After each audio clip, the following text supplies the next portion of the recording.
What's up, guys? We're back for another week of the A-Game. App State football punched their ticket to the first ever Sun Belt Championship game with a win over the conference rivals, Troy Trojans. The football team secured the East Division and the best record in the Sun Belt, which brings the Sun Belt Championship to Kid Brewer Stadium right here. Mountaineer Spotlight host Jay Boyd joins us in studio today, and stay tuned for our Player of the Week. I'm Gray Salter. And I'm Austin Lopp, and this is the A-Game.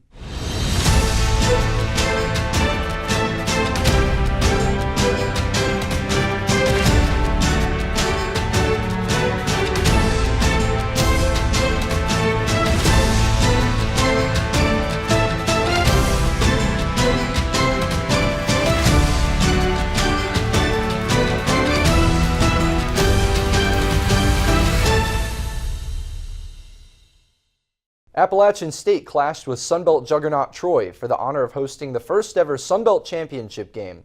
The Trojans fell 21-10 to the Mountaineers on Saturday afternoon, and one of the most important regular season wins in the modern App State football era. The victory will bring the coveted Sun Belt Championship game to Boone, North Carolina on December 1st. There has not been a sole champion of the Sun Belt in the last 2 seasons.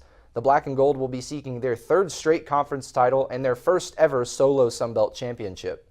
Many already believe the Appalachian State football program has completed one of the most successful FCS to FBS transitions of all time.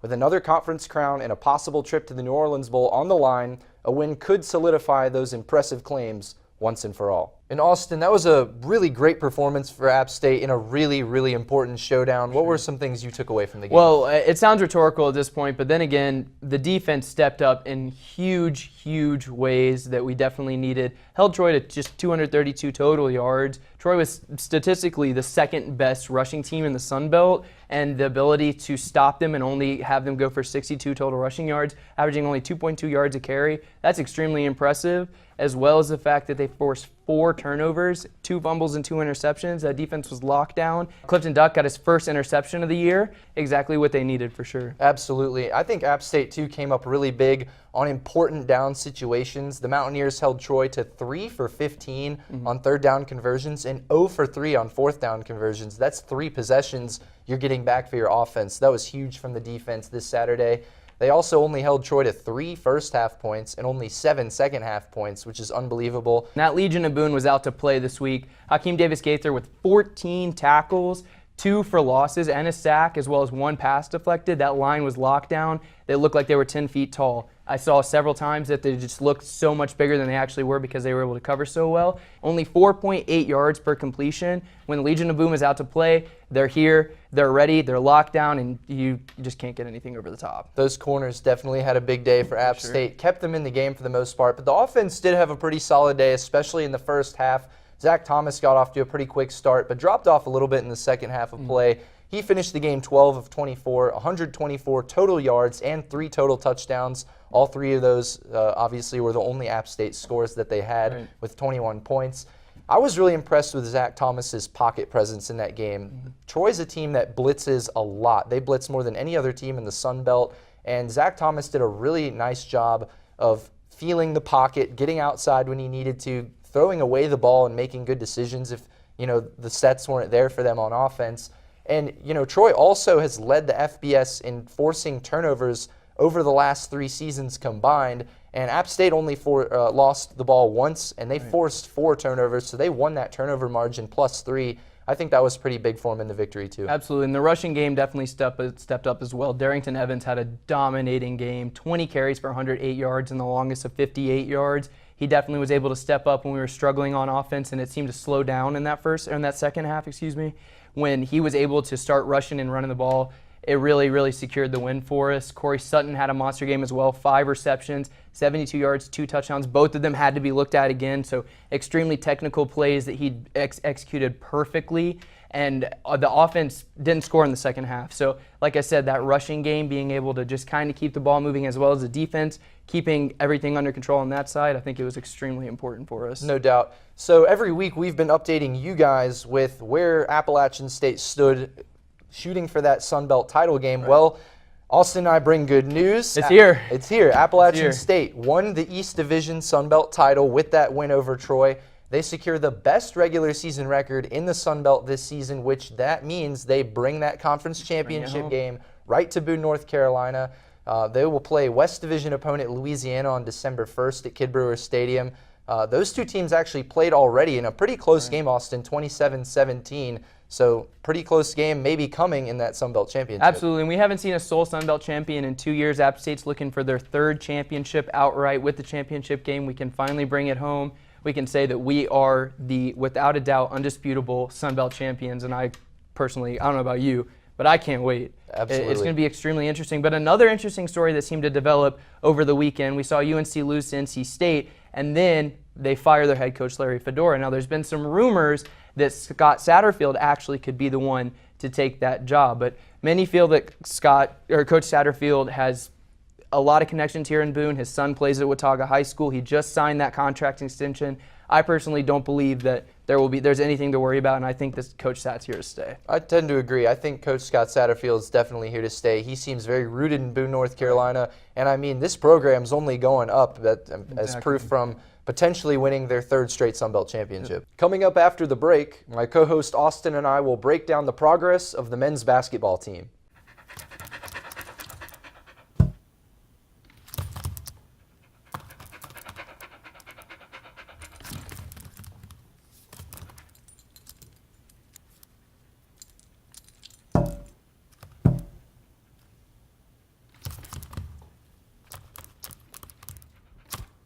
There's a shelter pet who wants to meet you.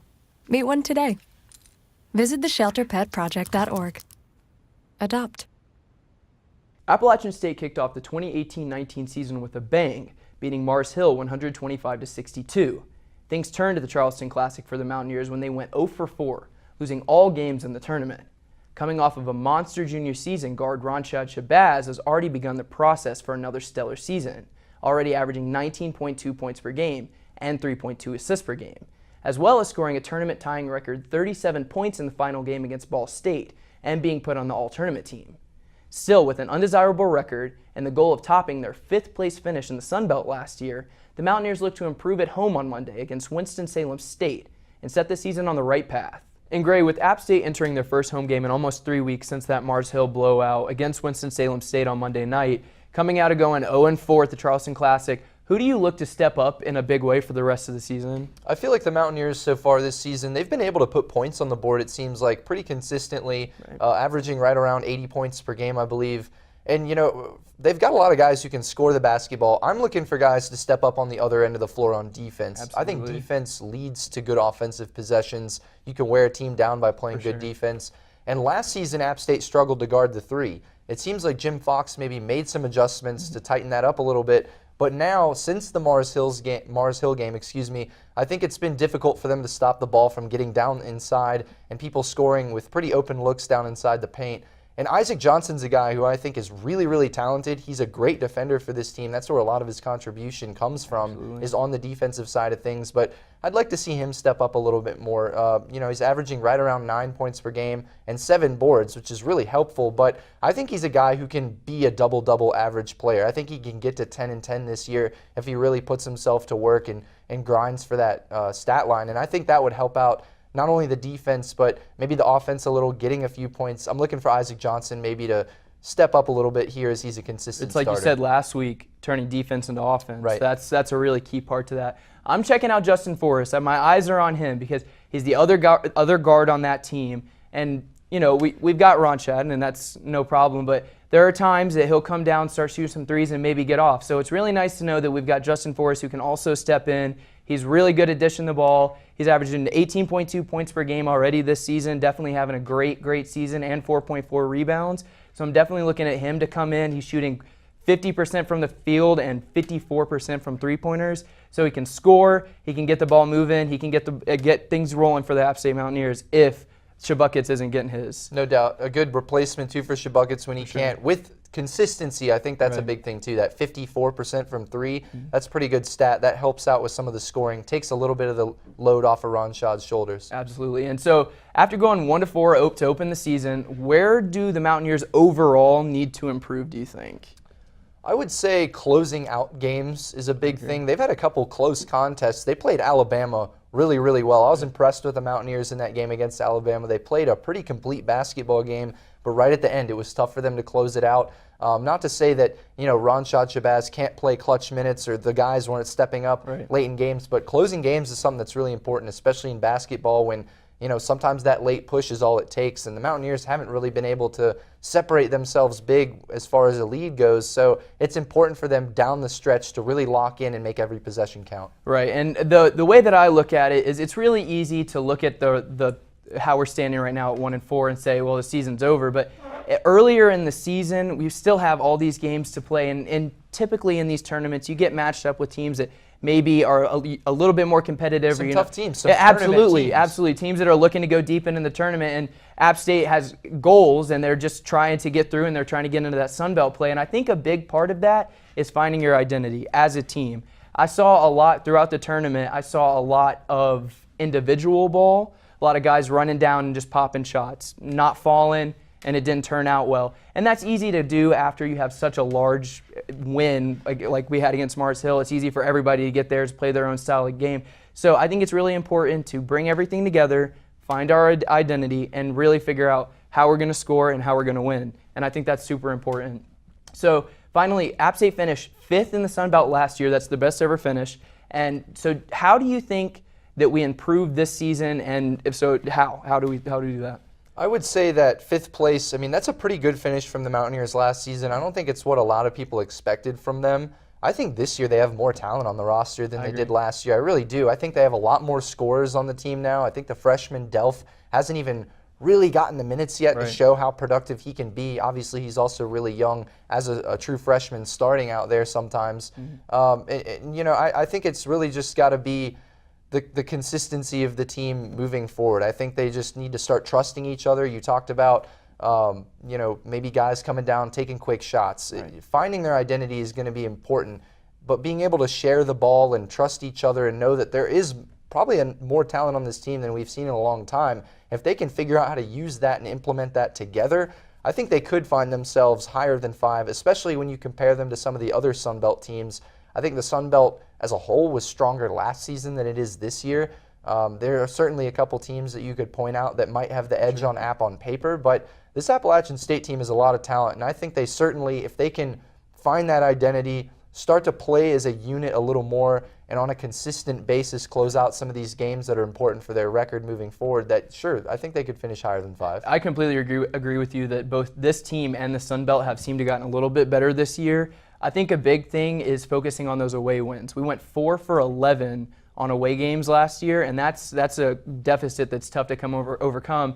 9 for 9 in the Sun Belt in Sun Belt play. So some of those more important wins, focusing on away games, focusing how to play your game in different places, and I think that's really key. And if the Mountaineers can figure that out and even go 500 away, they had a really good home record last year. I don't remember exactly what it was, but it was very impressive. If we can translate those home wins into away wins as well and really bring it all together, and we end up in just a better spot overall with the talent, I just feel like it will come. Coming up after the break, Mountaineer Spotlight host Jay Boyd joins us right here in the studio. Sure, I look cute now, but when my owner lost his job, it was rough. I was living on the street, and one night, me and this Cocker Spaniel got into it so bad, I wound up looking like an ice cream cone. I cried a little bit, but thankfully I got rescued, so I'm running, I'm jumping, all back to my old self, and I'm ready to give unconditional love, even if you put a lampshade on my head.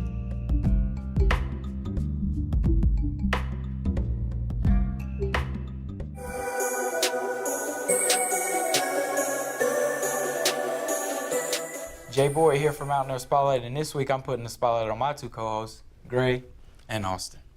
So boys, App State got a big win against Troy Trojans this Saturday. This week they play in a Sun Belt deciding match against the Louisiana Raging Cajuns. They average more yards offensively than the App State Mountaineers do on paper. So what should App State do to stop them defensively? I think defensively, App State's looked good all season in just about every facet of the game. Obviously everybody knows about that Legion of Boone, the secondary, and I think they'll have, another solid performance against Louisiana. I really think the biggest thing for them is going to be getting to the quarterback and putting pressure up front. I think football is a game where if you can put a little bit of pressure on the quarterback and force him to make quick decisions and not really let the offense set into a rhythm, it definitely helps you win the game in the long run. And I think the Appalachian State's defense is definitely capable of that.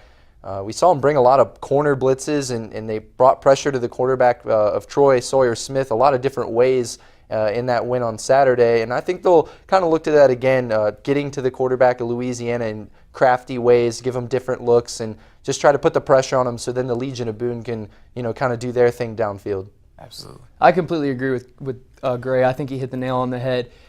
Coming into this week, every week we're talking about the defense, and there's no reason to change your style of play just because the team's averaging more yards than you.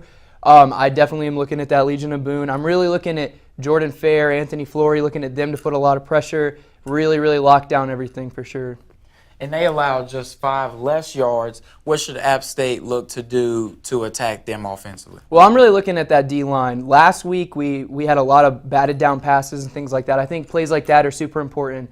Momentum plays have to be stopped. We can't allow runs up the middle. We can't allow big passes. We have to make sure we keep the momentum on our side. Like I said, I'm really looking at Anthony Flory to have a really big game this week. But that Legion of Boone they're going to be locked down no matter what. We're not really worried about that. So just make sure that the momentum can stay on our side so that we can be successful. Darrington Evans has broke 100 yards in every single game since Jalen Moore was out. I think you expect to see that from him again. He's been really, really productive. He'll probably have up over 20 carries, I would think, and hopefully he cracks that 100-yard mark again. I think establishing that run early is going to be important. I also think it's going to be important for Zach Thomas and the offense for them to give Louisiana some different looks. I think Louisiana, obviously both teams are going to be really diving into the film this week to try to diagnose other teams. They've already played each other once this season in a pretty close matchup, 27-17 win for Appalachian State. But when you've already played a team once and when you play a team as often as these two teams do play each other in the Sun Belt Conference, you gotta kind of reach in the bag a little bit and pull out some things other teams haven't seen before. I'll be looking for App State's offense in this game to maybe take some snaps out of sets that they haven't really lined up in much this season. I mean, you have to stick to your game, but you also have to show people different looks sometimes to throw them off. And I think Scott Satterfield's definitely going to have some things in his toolbox this week. And we've talked about this a couple of times on separate instances. But Corey Sutton has been a mainstay in the offense. He's done a fantastic job throughout the season, been a consistent deep threat for the Mountaineers, and done a great job of being open on third downs, getting to the sticks, and making sure that we can get those drives continue to go. What do you think is his importance this week? His importance is huge. Corey Sutton out of Huff High School, super impressive. I'm most impressed by his technicality.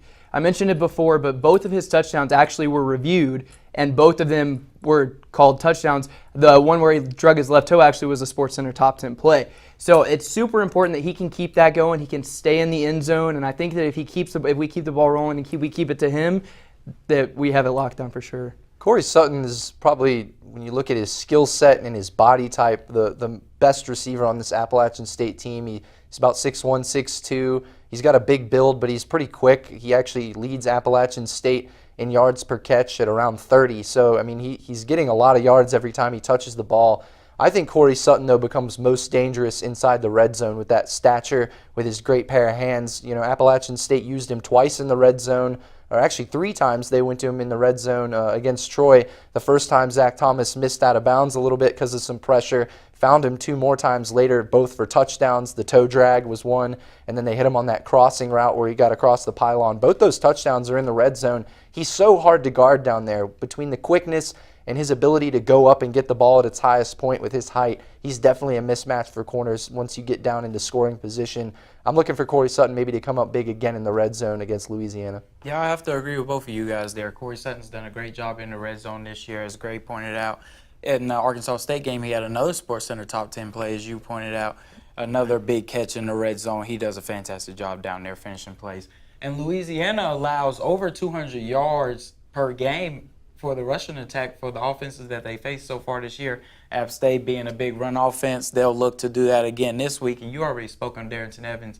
What do you think they'll do there? Is it the same thing? They won't look away from the rushing attack. That's App State's bread and butter. It starts with Darrington Evans and Marcus Williams Jr., and everything kind of flows from there. It opens up the passing attack for them with as good as App State's rushing attack is. You know, since Louisiana has struggled with the rushing attack and App State has really gotten that as their grounding this season as an offense, that Louisiana will be keying into that. They're probably going to be stacking the box a lot and finding ways to seal off the edge for Darrington Evans.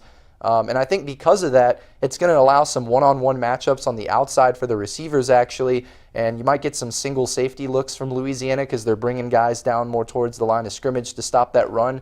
So I think there's potential for App State to kind of lull Louisiana into giving up some deep shots in this game. You hand it off to Evans a couple times up the middle. You start to draw that defense in a little bit, especially if you can successfully establish that run. And then that gives guys like Sutton and Thomas Hennigan and Heath downfield more opportunities to get open. I completely agree. And I think a lot of people, when we saw Jalen Moore go down in that Georgia Southern game, we kind of started doubting the rushing game. But if you really look at it, I mean, even before that injury, Darrington Evans was getting his, and he's consistently got his. And I don't think that it should be an issue this week as well. I think that if we can get a lot of plays to him where he can go up the middle, really bring, like you said, bring that defense in. I'd also really like to see Zach start running a little bit more too. Earlier in the season, he had a couple of really good games with some rushing yards. Last week, not so much. I'd really like to see the a couple quarterback sneaks, maybe, really switch up the rushing game and just catch them off guard. The mainstays for App State on either side of the ball are the line. The Right. defensive line and the offensive line are on display each week. The offensive line has done a fantastic job. You spoke on Darrington Evans and his impact on the App State offense. You already know what App State's doing up front. They're going to be able to hold off the pass rush offensively, and they're going to be able to bring a pass rush defensively. Right. That has been consistent for App State. I think they'll look to do that again. But what do you think is the biggest thing for App State this Saturday as they take on the Raging Cajuns? Winning in the trenches is definitely important. I think the turnover battle for App State so far this season has kind of been the determination of whether they win or lose games. Against Penn State, the game ended on that interception in overtime. Against Georgia Southern, they threw 5 interceptions without Zach Thomas in the lineup for him, suffering that concussion. Against Troy, Troy has the most turnovers, I mentioned this earlier in the show, of any FBS team over the last 3 seasons combined. They feed off of turnovers. App State only turned the ball over once. They force 4 turnovers themselves, and that helps them come on top with that 21-10 win. That's still a pretty close game, and App State gets 3 extra possessions out of it. So I think it's going to be important for App State to take care of the football in this game against Louisiana, especially in a big game. Those become momentum-shifting plays if you can force turnovers. So if App State can get that plus in the turnover margin, I think that'll be a big deal for them. I have to agree there. Absolutely, and the defense is obviously super important, but like Gray stated, Troy's leading the FBS in turnovers, so that means that the Legion of Boone is going to get to have a field day out there. I'm really looking at the D-line to maybe poke some balls free. My eyes are on the offense. In the game last week against Troy, we really saw the offense slow to a halt and not be able to get out of that mud that they seem to be stuck in, and I'm super concerned that, let me bring that back. I'm not super concerned, but I would like to see right out of the gate that we could get somewhere, we could, a big play, really get that momentum going and kind of get out of that rut that we seem to get into there at the end of the game and just get into the end zone, and that's where I'm looking at too. The women's basketball team captured a tight 65-62 win over Elon on Tuesday evening in the Holmes Convocation Center. This is the first time the Mountaineers have won 3 consecutive non-conference games since the 2014-15 season. Appalachian already surpasses the number of non-conference victories from last year. Maddie Story played her best offensive performance of the season with a season-best 17 points on 6 of 13 shooting and 5 for 5 from the free throw line. The senior also pulled down 5 boards. Maya Calder chipped in with 11 points and 6 off the glass, and Bailey Plummer tallied a season-best 10 points on 50% shooting with 8 rebounds. Ashley Polasek posted a team-best 11 assists, 6 points, and 5 rebounds. The Black and Gold are 25-11 all-time against Elon. Appalachian assisted on 16 of 24 and were 66.7% of its field goals on the game. Polasek is the first player since Gary Raven in 2012 and 13 to dish out at least 10 assists, while the 11 assists are tied for the most since Sam Ramirez in 2010 and 2011. App State shot 45.8% from inside the arc, as well as they're 3-0 this season in games by 3 points or less. The Mountaineers were 3-3 last season. Maddie Story led the team with plus 12 in plus-minus. Appalachian State will look for their 4th consecutive win on Sunday against Marshall at 2 p.m. Now it's time for our Player of the Week. Our Player of the Week this week is none other than wide receiver Brad Absher for the Appalachian State Mountaineer football team. Absher began his career as a walk-on and earned a scholarship offer from Scott Satterfield after a lot of hard work and commitment to the program. Absher played several snaps on his senior night against Troy, including the final snap of play. when he was called in to replace Thomas Hennigan for the victory formation. He averaged 6.7 yards per catch for his App State career and has been a leader in the Mountaineers receiving corps. And just like that, another week, another A game. I'm Austin Lopp. I'm Gray Salter. Thanks for watching, and join us next week.